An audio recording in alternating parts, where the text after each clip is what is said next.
তার পাশে তুমি ভাবিছা তোমার স্বামী জীবিত আছে।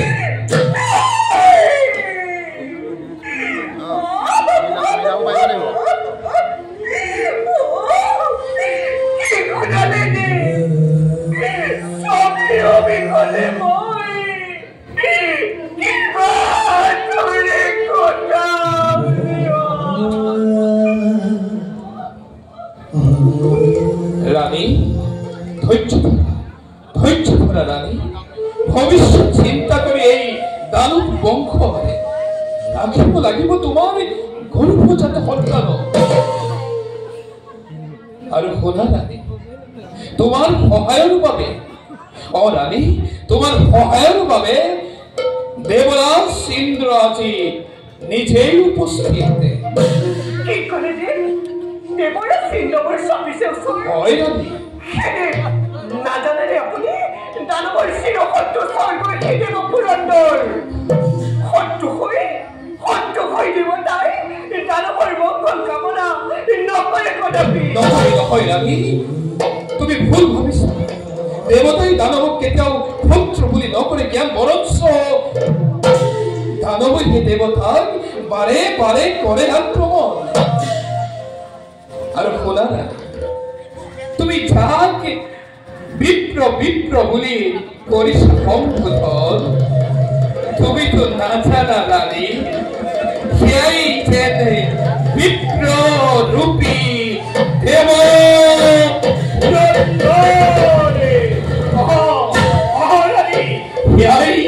সেয়াই বিপ্ৰ ৰূপী দেৱ পুৰন্দৰ।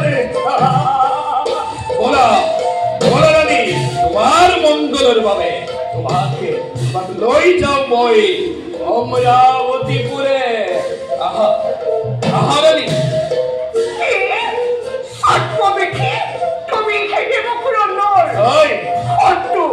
শত্ৰু তুমি দানৱ কুলৰ মহাশত্ৰু, তুমি মোৰ স্বামী দৈত্য ৰাজা। স্বামীৰ শত্ৰু মানে মোৰ শত্ৰু সেই দেৱতা সমাজ। নালাগে কৰিব তুমি কৰে তোৰ মংগল কামনা। আঁতৰি যোৱা তুমি মোৰ সন্মুখৰ পৰা।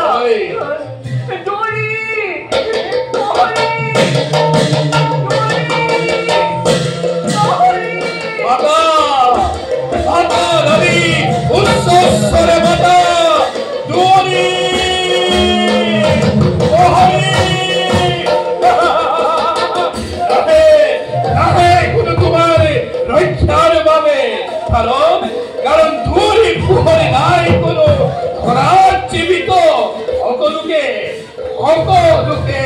হত্যা করিলে আছি এই দেব পুরন্দরে। বলা দেবী, অন্তিক নগরী বলম যাত্রা করবো আমি অমরাবতীপুরে।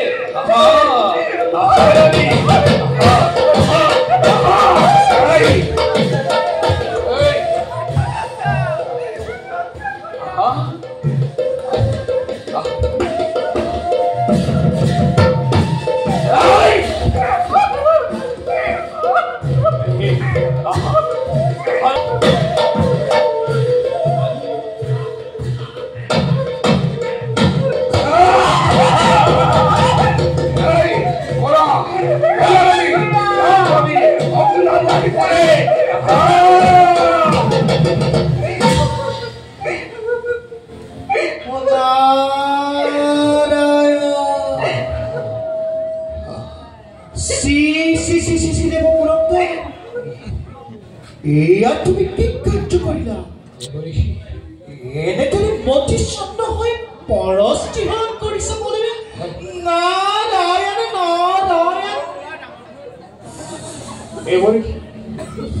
তার আগেই সব কোনে দৈত্যর রমণে ব্রহ্মা তপস্যা করে হিরণ্যকশিপুরে নিজ প্রাণ দিলে নিজর দুঃখ।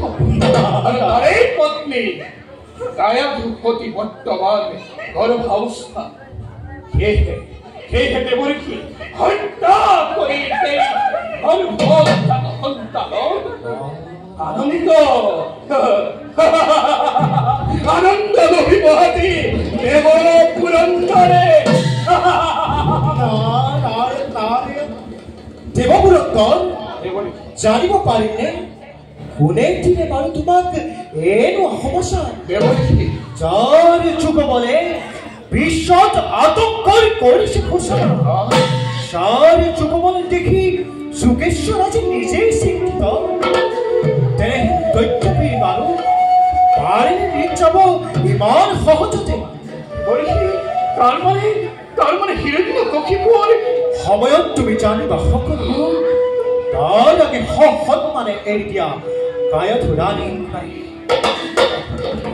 আৰু তুমি যাক বলেৰে হৰণ কৰি আনিছা দেউৰী গৰ্ভত বিৰাজ কৰিছে একে মহান পুৰুষ বৈষ্ণৱ ৰূপী পুণ্য ভগৱান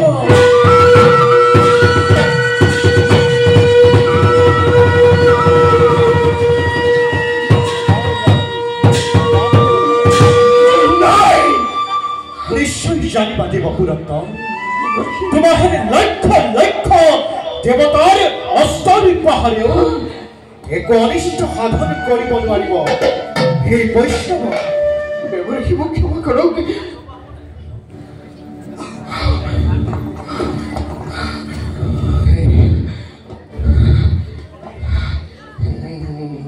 দেৱী নাজানে নশুনে